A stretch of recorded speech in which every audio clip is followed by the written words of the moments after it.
Welcome back to Hoystory on Air, Season 1, Episode, I think this is 20. 20, there's 20 of them. Didn't get a show yesterday, despite kind of promising it to you. I apologize. Life happens. I'd feel a little bit more guilty about it if there were a lot of people paying for this, but since there aren't, my guilt level is kind of low at this point. So, hey, if you want to make me feel guilty, then subscribe and all that jazz.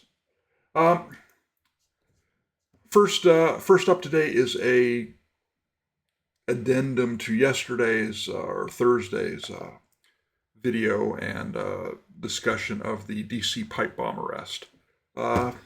Jake Tapper. This is predictable. Jake Tapper identifies pipe bomb suspect as white man before airing photos showing otherwise. Let's take a listen to it. Capitol attack. Brian Cole Jr., a 30-year-old white man from the D.C. suburb. Capitol attack.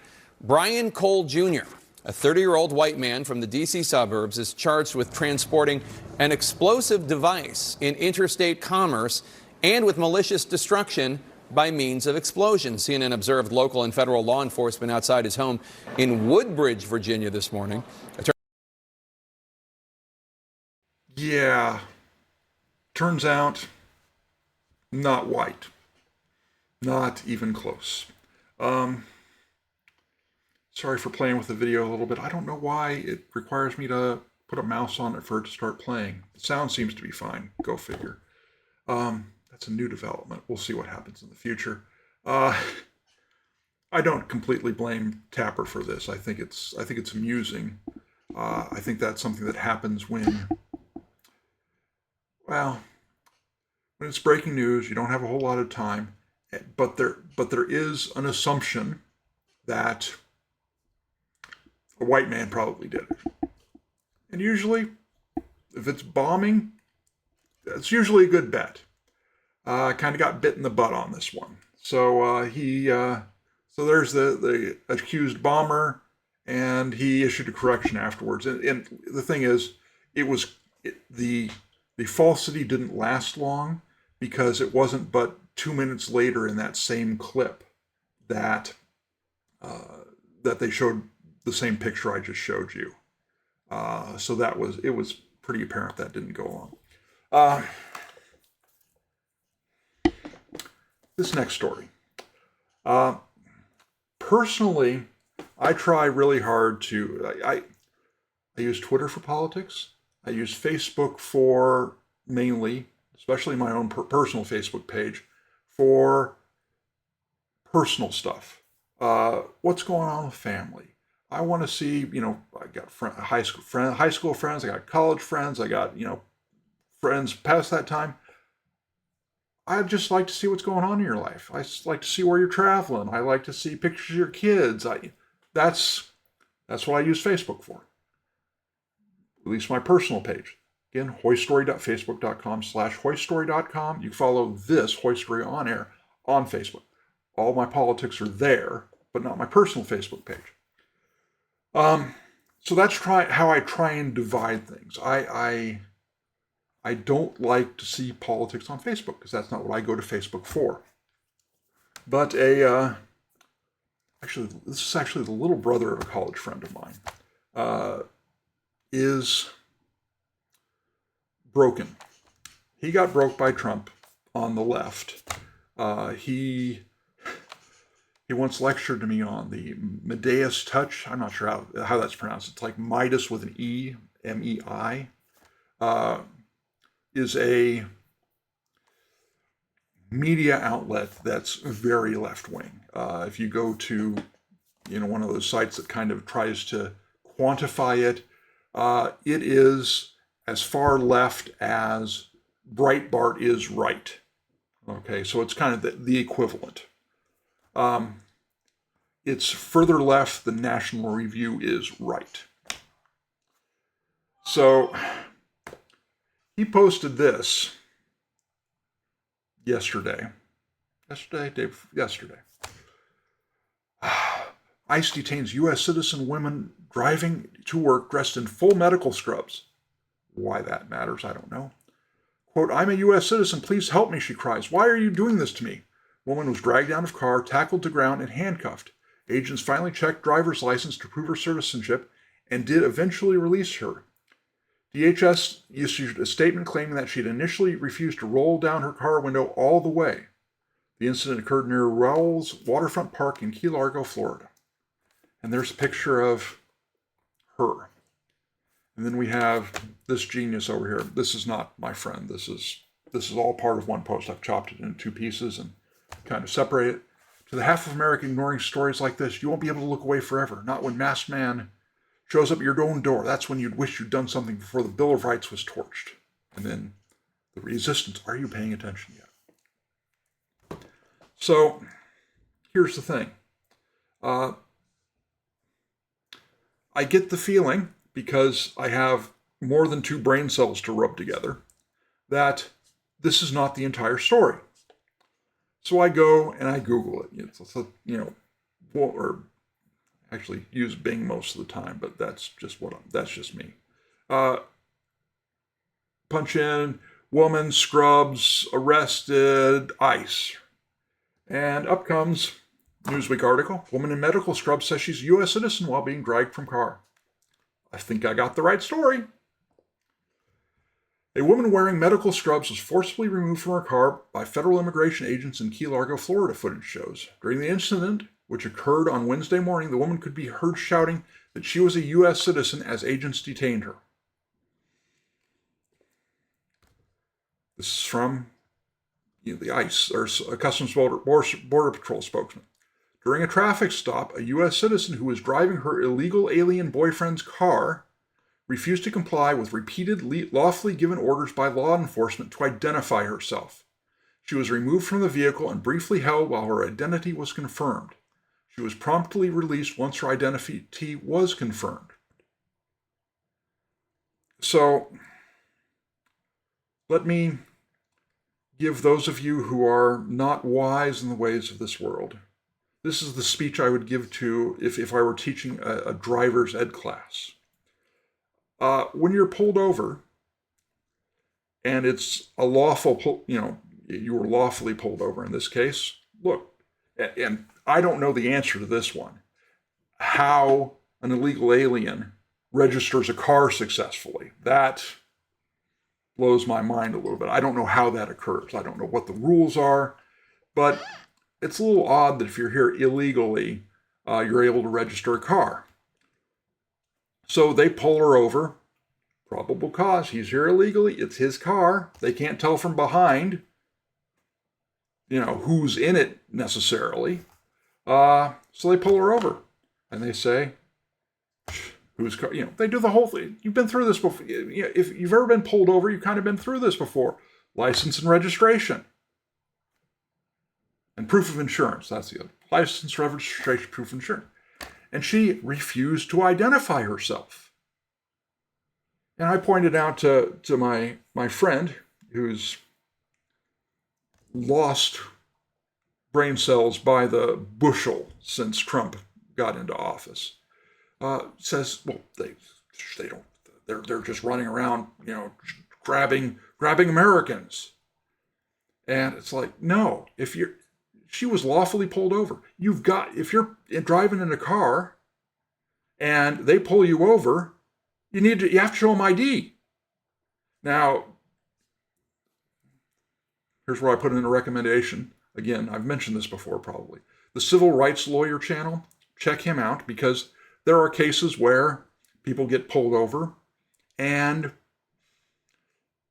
it's not a legal stop. The officer doesn't have probable cause to even start with pulling the driver over. But in all these cases, you worry about that afterwards. You don't go and get in a pissing contest with a cop on the scene. You make sure it's all recorded. You have your camera on, that sort of thing. And you get them later. Cop asks you for your ID. In this sort of situation where you've been pulled over, you're driving. Driving is a privilege. You show them the ID. My friend likened this to jaywalking. Like, well, okay.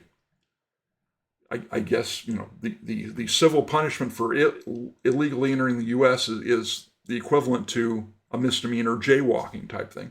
But if you've been deported and you come back in, then it's a felony. And frankly, from any of this reporting, we don't know what the status of her boyfriend is. Has he been deported before? Does he have a deportation order? Did he enter? We don't know what the deal is. All we know is that apparently she's driving his car, and they pull you over. You got to show ID. We're making a big deal out of someone who pulled a stupid. Further down in that story, Miami Herald reporter David Goodhue told WSVN they pulled her out and cuffed her. She was screaming. At one point, she said she's a U.S. citizen. They put her into one of their SUVs, and then 10 minutes later, they let her go. She would never have been pulled out of her car if she just handed them her driver's license. This is all on her. And I'll say this. I think, some of the stuff I've seen ICE and whatnot doing is a little troubling to me as far as, brutality and whatnot. I understand them covering their faces because of what people like this nurse are doing, doxing them online and threatening them and, that sort of stuff. But this idea that, I'll do something stupid and I'll get people, using that to attack the Border Patrol or ICE or whatnot. Givest thou me a break. She did this to herself. And I'm sure there are cases out there where ICE and Border Patrol have gone over the line. Use one of those. This isn't one of those. Okay? And I am sensitive to this sort of stuff. I've watched enough of the Civil Rights Lawyers channel and another one, good one's Audit the Audit, where there are cops. I don't know what the percentage is, but there are good cops and there are bad cops. And there are people who go into policing to help people, and there are people who go into policing because they like the power. They like to order people around. And it's the same for Border Patrol. It's the same for everything. But if there's excesses on the part of law enforcement, that's something you take care of at a later date. You show them the ID. It's like, if you think you've been stopped illegally, you say, hey, what's your probable cause? I think you've stopped me illegally. And, you say that on camera, you make that case, and then you hand them the license. That solves this problem. But no, outrage. We must have outrage. Again, my suggestion, that's for Twitter /X, whatever you want to call it now. And the other is for, and I want to see pictures of your kids playing, some, sports, or you on vacation. That's Facebook. At least that's the way I feel. Saw this today. I think he posted it yesterday. May have posted it Thursday. This is my former congressman, Salud Carbajal. Represents the Central Coast. He was my congressman when I lived over in Paso Robles, California. He goes on Facebook. Why this gets in my feed, I guess, I don't know. Despite Donald Trump's promise to slash the cost of electricity, Americans have seen their bills soar by 11% since he took office. Families should not have to cut back on essentials just to keep the lights on. This is rich, coming from a Democratic congressman. I believe Carbajal was like a Santa Barbara city councilman before he got elected to the House. I was the San Luis Obispo Tribune's conservative columnist when he was first running for office. And it was him. There was like 3 or 4 other Democrats, a Republican, I think. And I interviewed all of them except Mr. Carbajal. Mr. Carbajal refused to talk to me. He would not return my calls. And from a reporting standpoint, nobody that I talked to, and it was an opinion column that I put this out in. It was a reported opinion column that I got published in the Slow Tribune. Not a single one of the Democrats or the Republican complained about my reporting. So I was fair. I said, this is their position. I laid it out as fairly as I could, and then I would criticize it or praise it or, critique it. He wouldn't even talk to me. So that's how much of, take that for what you will, okay? So, Congressman Carbajal should be caring about his own constituents, which are Californians.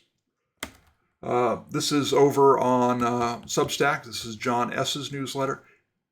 I've got a link to this in the show notes.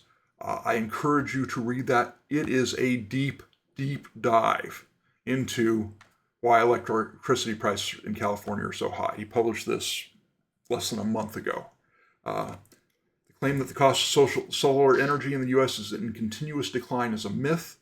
This myth is based on the steady decrease in the global spot market price of Chinese-made solar modules. However, if we consider the entire system cost for a working solar farm installed in the U.S., the overnight costs have been stagnating. While the cost of the modules have decreased, the cost of other components such as transformers has increased. When factoring in rising interest rates, the procurement cost has been growing. If not for the federal subsidies, the 2024 RPS cost for the new contracts will be closer to 11.4 cents a kilowatt hour, with significant costs on top of that. Electricity prices in California are so high because we've been on this renewable energy push. They shut down San Onofre. They were going to shut down Diablo Canyon until they realized, if we shut down Diablo Canyon, we might have the brownouts again. And I lived through the brownouts. I remember working at the San Diego Union Tribune in the newsroom one day, and power went out for an hour in the afternoon one summer. They just cut the power to the grid we were on. At the time I was working in a satellite office in Carlsbad.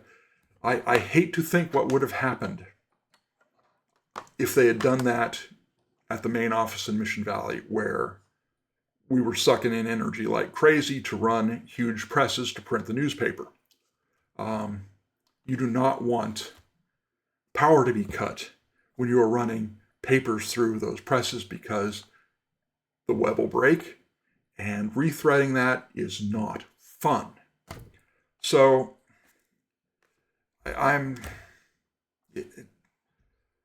it's not, the high energy prices in California are not Trump's fault. The only state I think that has higher energy prices than California is Hawaii. And I saw the news, oil, gas prices are at around $3 an hour and is $3 a gallon, and is under that in a whole swath of states that aren't on the East Coast or the West Coast, flyover country. I'm still paying nearly $4 a gallon. I think it was $3.99 was the last I paid for regular unleaded when I last filled up. So, and this is the cheaper time of year. It's winter in California. We have these specialized blends of gasoline, which cost more. And it's probably only going to get worse. But this is not Trump's doing here in California. I mean, Public Policy Institute of California blog post, this is from last April, so it doesn't have the latest data, but electricity costs have surged since the mid-2010s. You're talking last part of Obama's term, and you're talking Gavin Newsom's term. Median monthly electricity costs in $1999. Boy, I wish mine were $90. My house, I run these computers and whatnot, and it's a lot more. Renter electricity costs likewise up.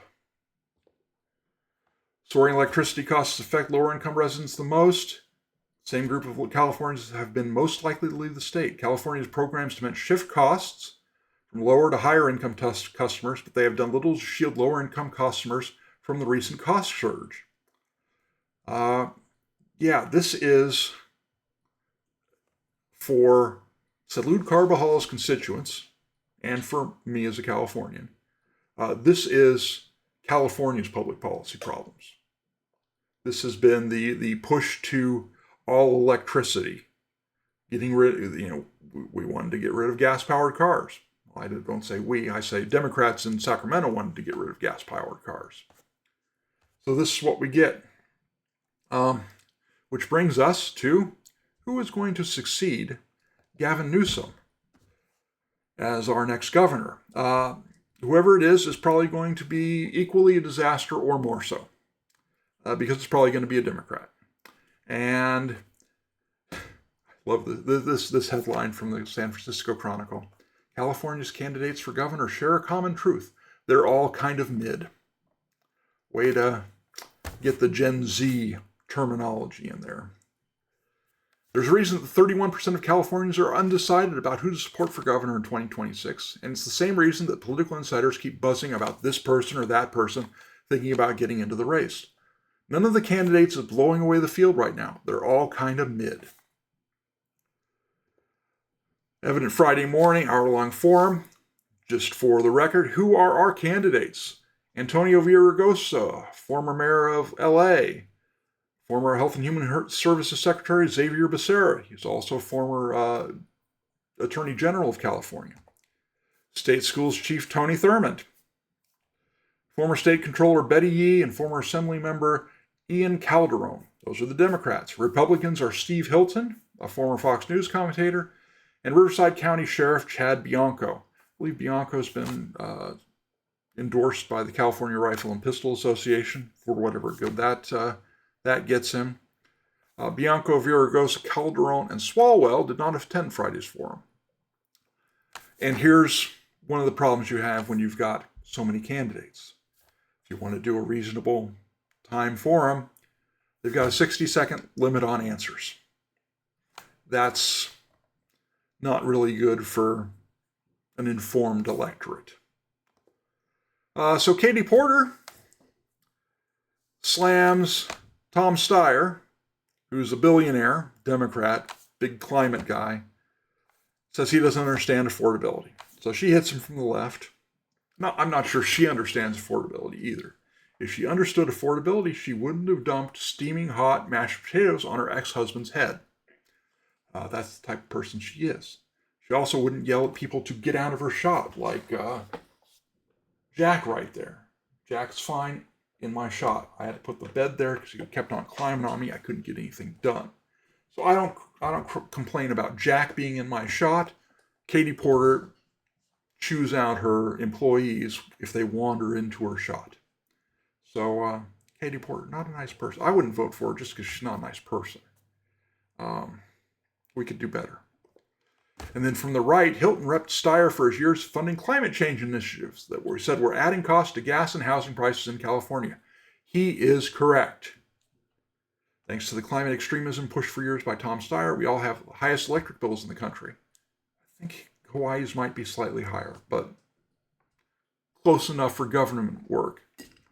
Thanks to the climate extremism pushed by Tom Steyer, we have the highest housing costs in the country. Yeah, we may be slightly behind Hawaii, but I'm not sure. Steyer pushed back that Hilton doesn't know I wrote a book 2 years ago called Cheaper, Faster, Better, How We'll Win the Climate War. We will not win the climate war. We don't have that much power. That's ego. Renewables are much cheaper. Renewables are not much cheaper. They are not.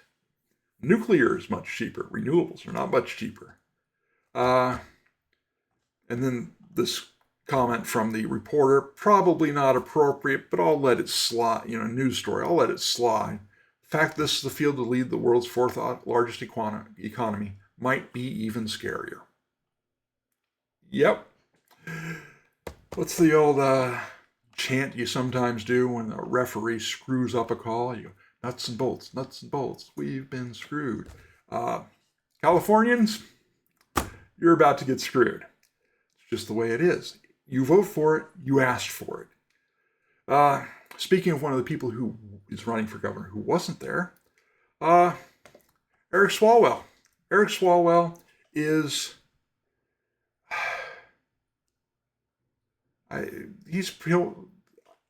saw a poll saying that he is now ahead of Katie Porter among Democrats. He's the top Democrat. People like Swalwell.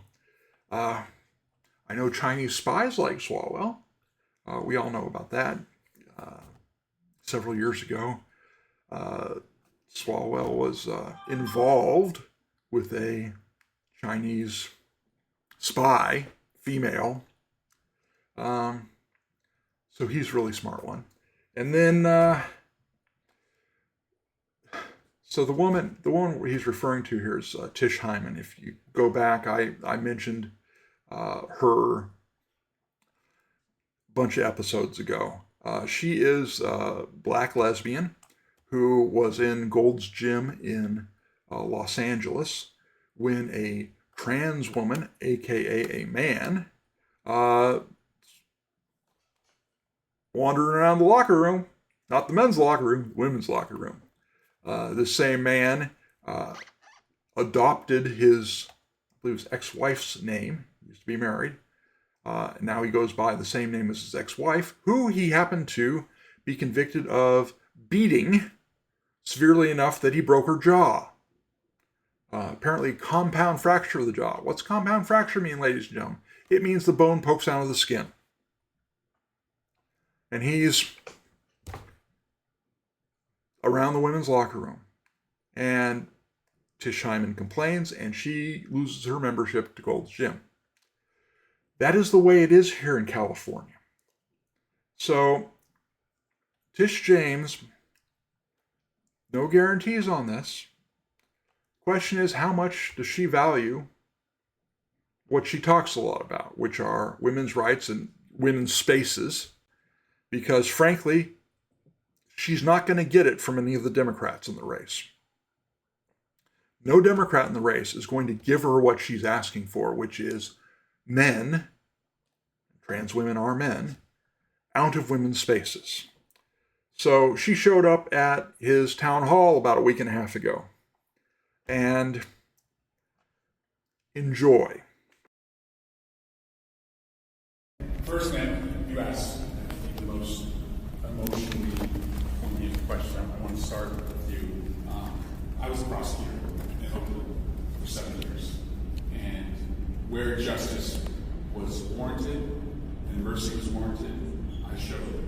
And where a stiff punishment was warranted because somebody got hurt, I stopped. And I will not be a governor that tolerates violence against women in our state. Period. That's not going to happen.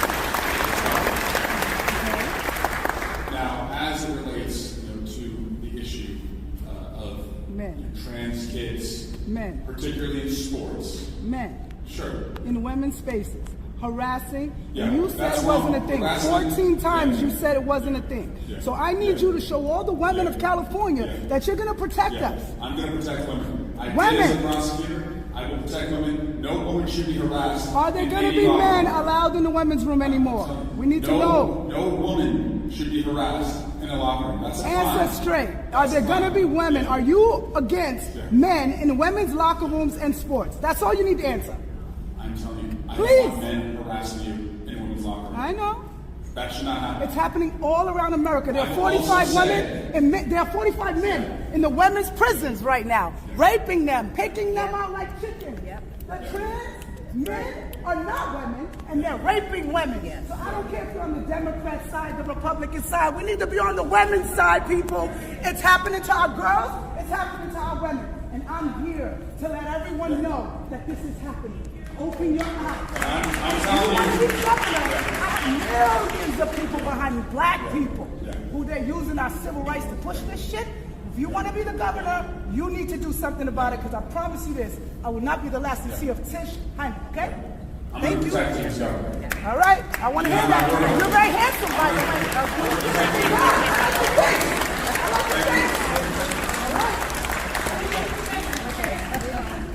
The who? Trans kids, will you protect There are no trans kids. There are just children. Stop transforming children. No one can make a decision that young. When I was 12, I would have transformed. It's wrong. It's wrong. It's abuse. Don't trans children. It's abuse. Trans kids. There's no such thing. There's only men and women. Use your brains. Stop with this malarkey. But I also want you to know, as governor, I am not going to get distracted from the most important issue.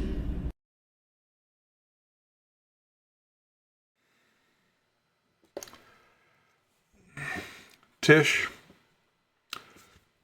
let me say this to you, plain. He's not going to keep trans women, aka men, out of women's locker rooms. He's not.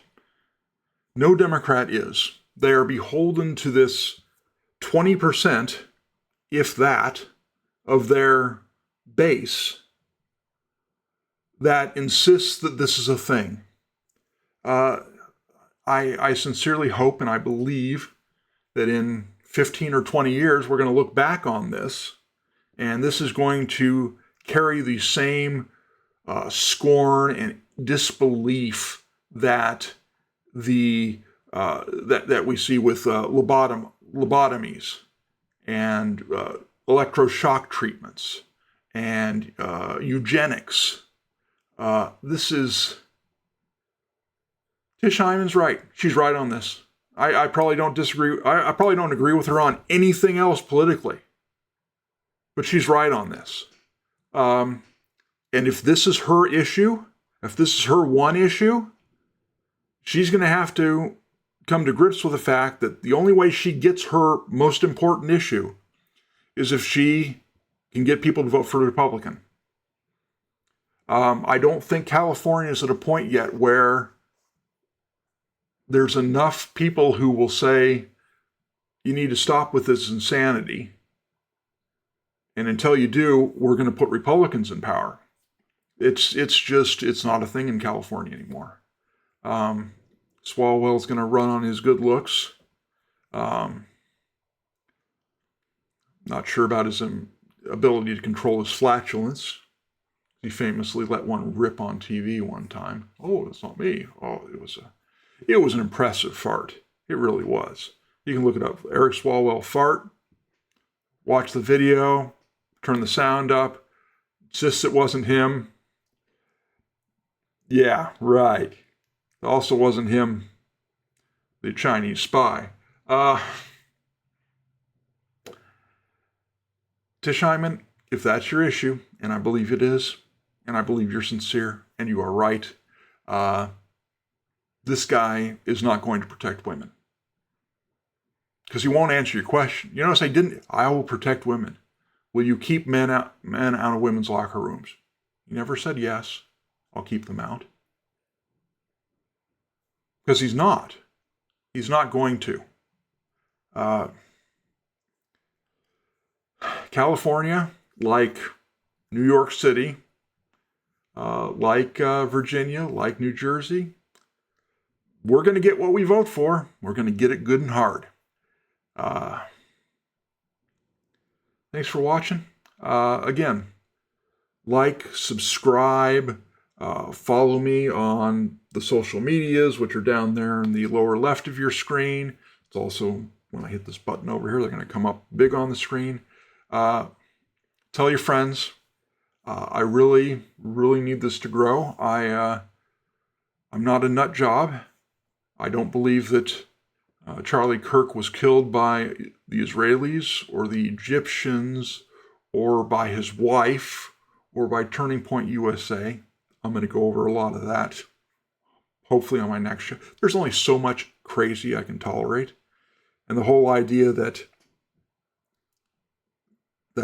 case with ICE in Florida where the woman wouldn't identify herself when she was legally pulled over. There's lots of crazy. There's lots of people who are losing their ever-loving minds. I've said this before in other instances. Trump broke people on the left and he broke people on the right. And I feel like I'm the only person, or one of a few people, who can see when Trump's gone off the reservation and see when he hasn't and be able to discern between the two. Because not everything Trump does is evil, and not everything Trump does is good or wise, which is probably the case with just about every human being there is on this planet. I can remember I met Ramesh Ponnuru once when George W. Bush was in office. He'd read my blog, wanted to have drinks with me when he was in San Diego. So we talked for a little while. I can remember him asking me a question about, well, aren't you a big fan of George W. Bush? And I said to him, it was the same sort of thing. I agree with him on some things. I disagree with him on others. It's really dangerous to have a politician as your hero, to idolize a politician. Do not do it, ladies and gentlemen. I don't care who they are. I don't care if Billy Graham started running for office. No, don't. Do not idolize politicians. They get brought low far too often, at a far higher rate than probably your everyday average Joe. Again, thanks for following me. Thanks for watching. Tell your friends.